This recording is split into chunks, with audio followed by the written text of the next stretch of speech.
어느덧 2017년도 12월이 되었습니다. 한 장 남은 달력을 보면서 오 헨리의 단편소설 마지막 잎새가 떠오릅니다. 폐렴으로 죽을 날만을 기다리고 있는 존 씨라는 소녀의 이야기입니다. 소녀는 창밖에 있는 잎새가 다 떨어지면 자기도 죽을 것이라고 말합니다. 그 이야기를 들은 한 노 화가가 창밖 담장에 잎새 하나를 그려 놓습니다. 그리하여 소녀는 비바람에도 잎새 하나가 필사적으로 붙어 있는 모습을 보면서 삶에 대한 희망을 찾는다는 이야기입니다. 나는 조금 전 읽은 마태복음 25장이 하나님께서 우리를 위해 그려놓으신 마지막 잎새와 같다는 생각이 듭니다. 마태복음 25장에는 예수님의 세 가지 비유가 나오고 있습니다. 이 비유들은 하나같이 예수님께서 재림주요 또 심판주로 다시 오시는 역사의 마지막 날에 대해서 교훈하고 있습니다. 그리고 그날에 가서 우리가 결코 후회하지 않도록 삶에 대한 희망과 지혜를 일깨워 주고 있습니다. 첫 번째 비유는 열처녀 비유라고 알려진 이야기이죠. 5처녀는 신랑과 함께 혼인잔치에 참여하지 못하게 되자 기름을 준비하지 못한 것을 후회하게 됩니다. 두 번째 비유는 달란트 비유라고 알려진 유명한 이야기지요. 여기서 한 달란트 받은 종은 맡은 일에 충성하지 못하고 주인에게 책망을 받게 되면서 후회합니다. 그리고 세 번째 비유는 양과 염소의 비유라고 알려진 이야기이죠. 예수님께서 재림하셔서 사람들을 당신의 오른편과 왼편으로 구별해 내십니다. 그만 왼편에 있는 사람들은 사랑을 베풀지 못하고 산 것에 대해서 후회하게 됩니다. 이 비유들이 우리에게 주는 교훈은 무엇일까요? 장차 후회하지 않는 삶을 살려면은 잘 준비하는 삶을 살아야 한다는 것입니다. 그리고 충성하는 삶을 살아야 한다는 말씀이죠. 그리고 마지막에 사랑하는 삶을 살아야 한다는 것입니다. 저는 앞으로 12월 한 달 동안 기회가 주어지는 대로 이 세 가지 비유를 다루려고 합니다. 우리가 주님 앞에 섰을 때 후회하지 않으려면 살아있을 때 어떻게 살아야 하는지 한 가지씩 살펴볼 것입니다. 오늘은 그 첫 번째 비유로 열처녀 비유에 대해서 살펴보겠습니다. 제목을 다 같이 한번 따라해 볼까요? 예수님 믿고 준비하는 삶을 사십니까? 시작.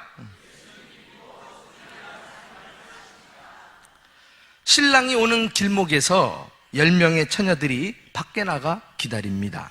아마도 이들은 당시 결혼식에서 들러리 역할을 맡은 사람들이라고 여겨집니다.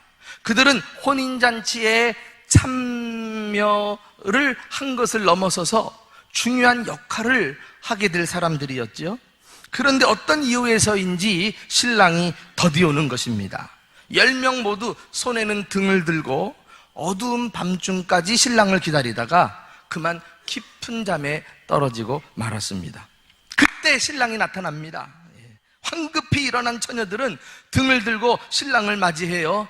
그런데 앞불싸 10명 중 5은 그만 기름이 떨어지고 만 것입니다. 미처 기름을 준비하지 못한 미련한 5처녀는 이리저리 허둥지둥 해보지만은 기름을 구할 수가 없습니다. 급기야는 기름을 사러 간 사이에 결혼식은 시작이 되었고 문은 닫히고 말았습니다. 기름을 준비하고 등을 밝혔던 슬기로운 5처녀만 신랑의 혼인잔치에 들어갔던 것입니다. 오늘 이 비유의 말씀은 마지막 때, 즉 주님이 재림하실 때 천국잔치에 참여하는 성도들이 그날을 어떻게 준비해야 하는지를 교훈해 주고 있습니다. 우리 또한 후회하는 일이 없도록 어떤 자세로 마지막 때를 준비해야 할까요? 본문을 통해서 몇 가지 중요한 사실들을 함께 나누고 싶습니다. 첫째로, 종교적 형식만으로 하나님 나라에 들어갈 수 없습니다. 미련한 다섯 처녀와 슬기로운 다섯 처녀가 서로 다른 것은 아니었지요. 미련한 다섯 처녀도 혼인잔치에 초대받았습니다. 함께 신랑을 기다립니다. 그리고 똑같이 등을 들고 신랑을 맞이하러 나갑니다. 그러다가 기다리면서 조는 것도 똑같았어요.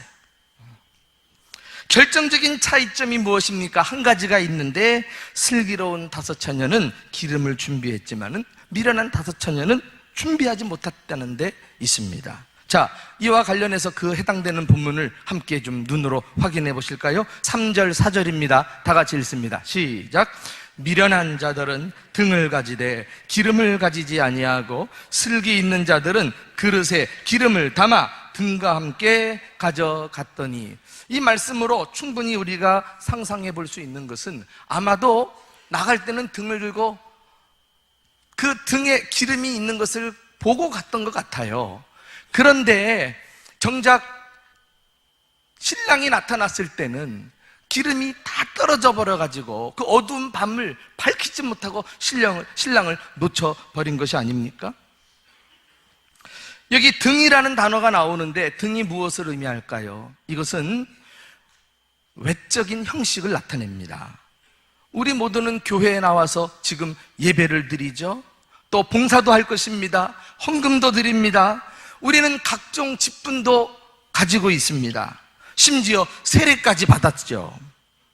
이것은 마치 등을 들고 있는 것처럼 겉으로 드러나는 것입니다. 우리는 나의 등을 예쁜 모양으로 꾸밀 수도 있고요, 또 남들에게 눈에 잘 띄도록 크게 만들 수도 있습니다. 그러나 신앙생활에 있어서 중요한 것은 이 등이 크거나 예쁘거나 하는 것이 아니라는 사실입니다. 정말 중요한 것이 무엇이죠? 등 안에 기름이 있느냐, 그래서 불을 밝혀내느냐, 이것이 중요한 관건 아니겠어요? 아무리 멋있게 등을 꾸몄어도 기름이 없으면 무슨 소용이 있겠어요? 사랑하는 교우 여러분, 예수님은 기름에 관심이 있으십니다. 여기서 기름이란 형식을 넘어 내용을 의미합니다. 등은 외적인 형식을 뜻하지만 기름은 내적인 믿음을 의미해요. 등이 종교적인 의식을 의미한다면 기름은 주님을 향한 사랑을 나타낼 것입니다. 예수님은 우리 등을 보고 믿음을 판단하시는 것이 아니라 기름을 보고 판단하십니다. 예배를 드리는 우리 안에 참으로 주님을 사랑하는 그 사랑의 마음이 있는지, 참으로 주님을 경외하는 온전한 믿음이 있는지, 그것을 들여다보시기를 원하십니다. BC 약 700년경에 이사야 선지자가 당시 이스라엘 백성들을 향해 호되게 꾸짖었던 그 외침을 예수님께서 이 땅에 오셔가지고 당시 유대인들을 향해서도 그대로 인용하고 계시는데요, 이 말씀은 오늘날 우리도 들어야 될 말씀이 아닌가 싶습니다. 자, 한번 같이 읽어보실까요? 마가복음 7장 6절 말씀이에요. 자, 시작. 이르시되 이사야가 너희 외식하는 자에 대하여 잘 예언하였도다. 기록하였으되 이 백성이 입술로는 나를 공경하되 마음은 내게서 멀도다. 완전히 입으로 고백하는 거하고 실제 내용하고는 괴리 현상이 일어나 있는 거 아니겠어요? 이것을 외식이라 그래요. 주님은 이 외식하는 삶을 가장 가증하게 여기셨습니다. 나는 여러분의 신앙생활이 당시 유대인들처럼 꾸지람을 받았던 당시의 외식주의자들처럼 단지 종교행위에 지나지 않도록 우리 믿음의 생명력을 불어넣는 진정한 신앙생활을 하는 그리스도인들이 될 수 있기를 주님의 이름으로 축원합니다. 여러분들, 등을 가지고 오셨습니까? 그러면 그 등 안에 생명을 담으세요. 사랑을 담으세요. 믿음을 담으십시오. 어떤 학자는 그래서 이 기름을 성령님이라고 해석을 합니다.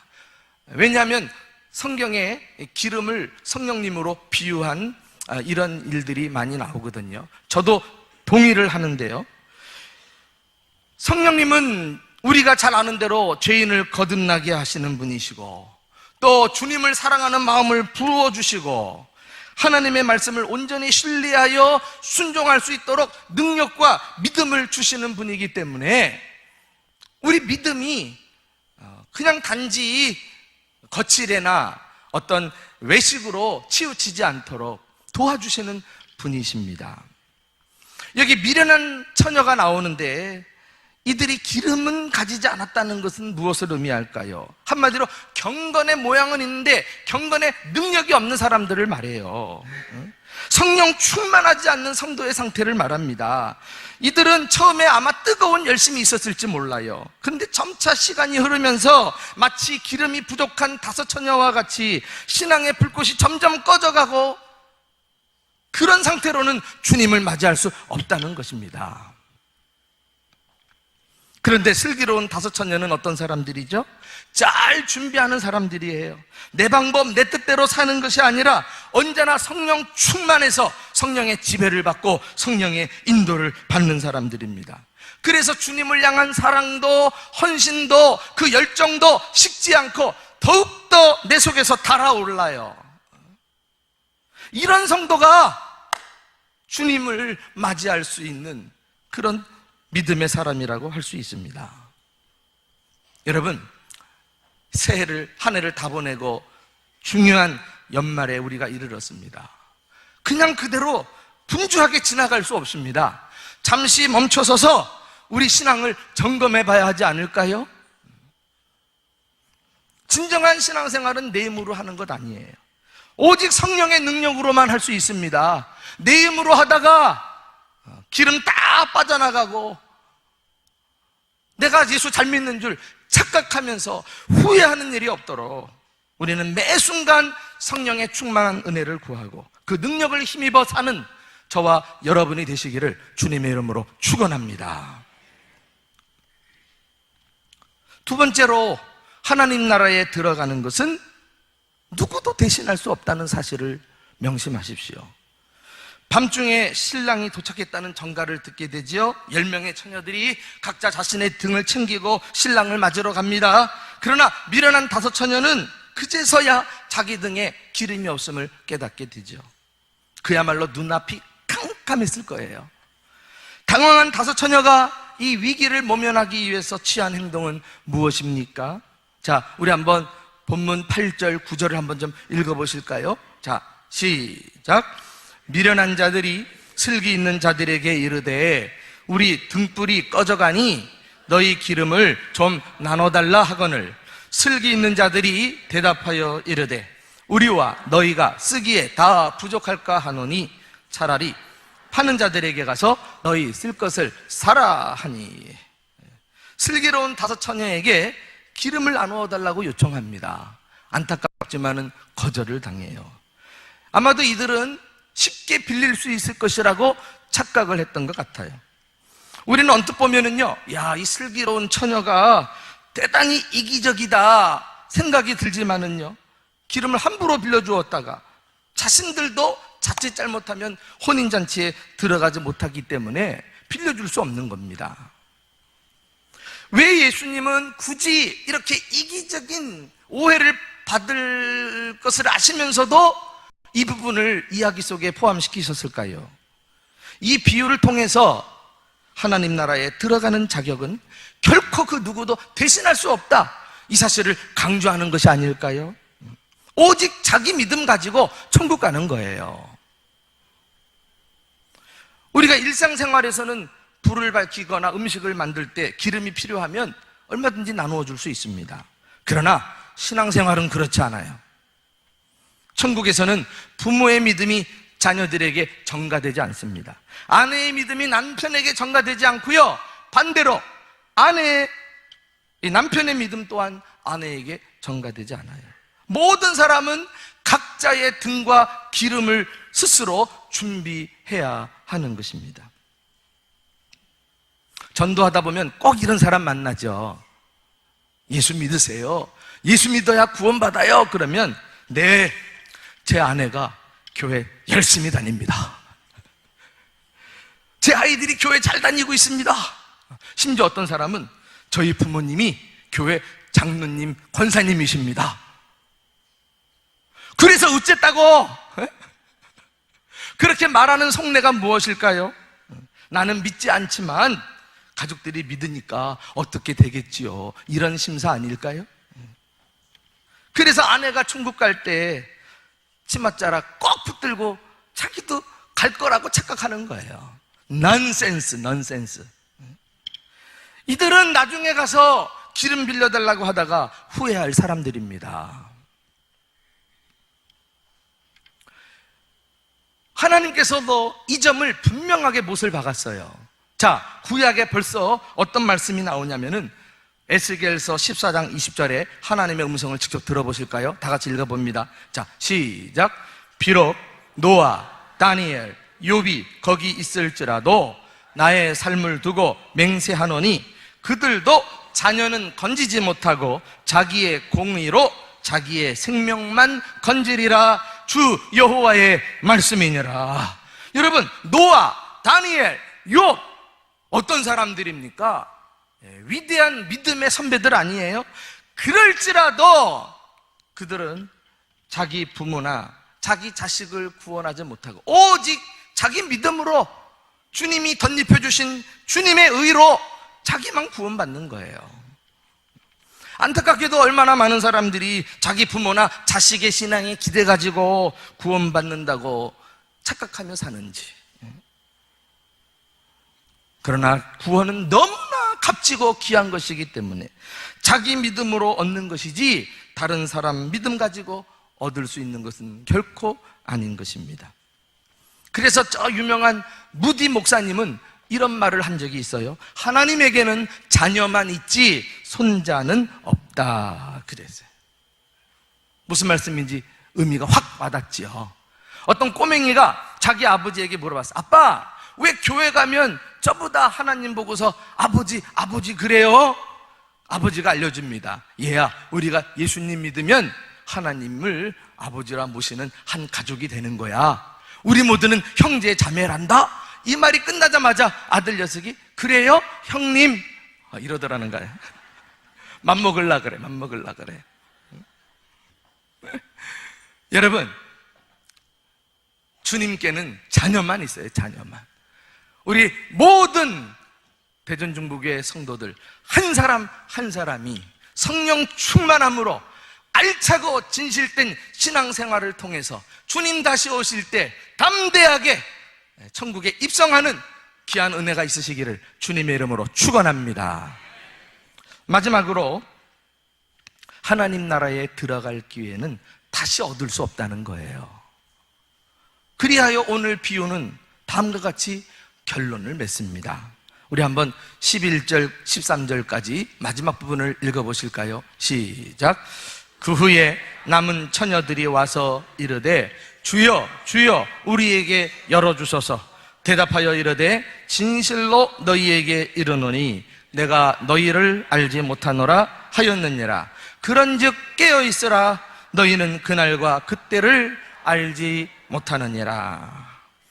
기름을 빌리지 못한 5 처녀는 기름을 사러 급히 기름집을 향해 달려갔습니다. 아마도 추측컨대 늦은 밤중이었기 때문에 깊이 잠든 주인을 깨워서 욕을 먹어가면서 기름을 사오지 않았겠어요?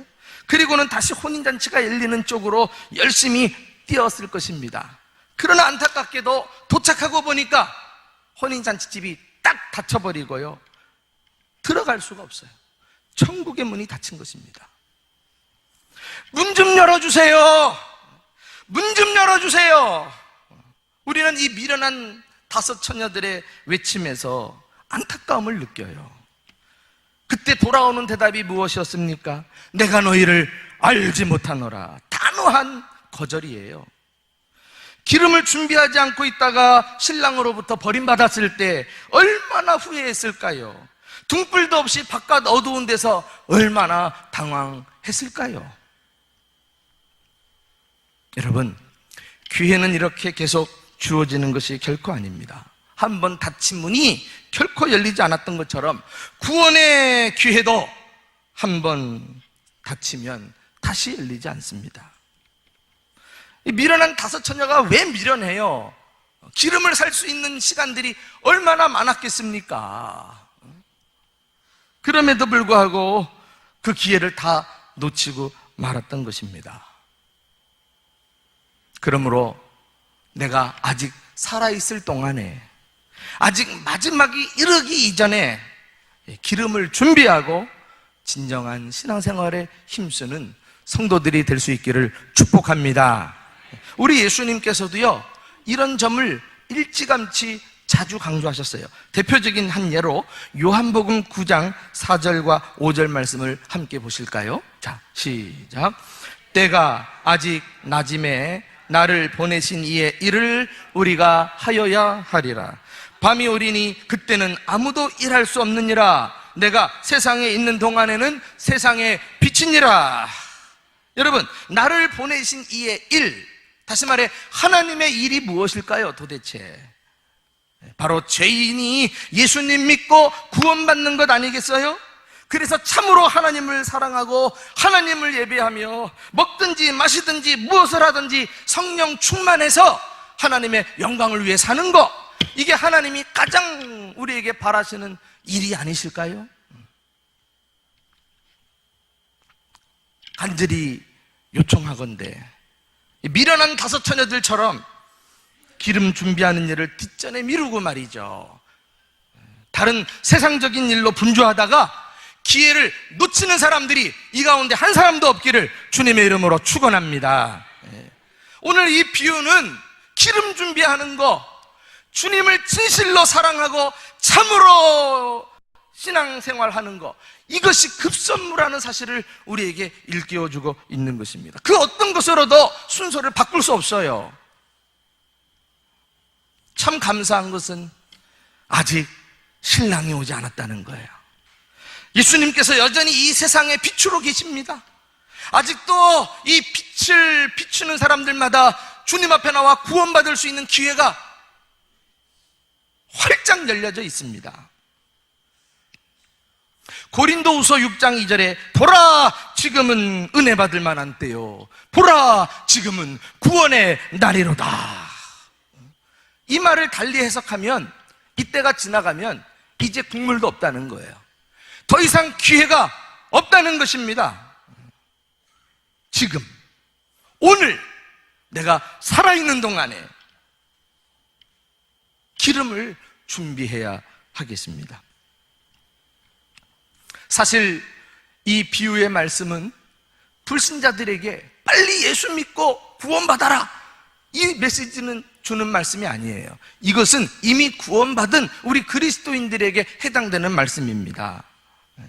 등불은 예수님을 믿는 순간에 우리 모두가 다 준비하지 않았어요? 문제는 그 기름이 여전히 그 그릇 안에 담겨져 있는가, 그리고 수시로 그 준비된 기름을 가지고 불을 밝히고 있는가, 지금 우리에게 도전하는 말씀이에요. 자신만만해하지 마세요. 우리는 처음에는 기름 준비를 잘 할 수 있습니다. 그런데 문제는 신랑이 더디 오는 거예요. 온다고 해도 그 날과 시를 알 수가 없어요. 그래서 어느 순간 나의 기름이 떨어진 줄도 모르고 졸고 있는 순간이 내게도 찾아올 수 있다는 거 아닙니까? 그때 믿음은 껍데기만 남고 알맹이 없는 신앙생활을 하다가 정신 차려본들 늦은 거예요. 후회해버리고 마는 것입니다.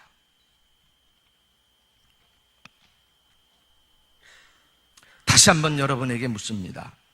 예수님 믿고 준비하는 삶을 사십니까? 종교적인 형식만 가지고는 하나님 나라에 들어갈 수 없어요. 하나님 나라에 들어가는 것은 그 누구도 대신할 수 없습니다. 내가 준비해야 돼요. 하나님 나라에 들어갈 기회는 다시 없어요. 지금입니다. 한 해의 마지막이 왔듯이 어느새 역사의 마지막 때도 반드시 찾아올 것입니다. 그때 슬기로운 다섯 처녀와 같이 기쁨으로 다시 오시는 주님을 영접하고 모두 다 어린 양의 혼인잔치에 들어가는 저와 여러분이 되시기를 예수님의 이름으로 축원합니다.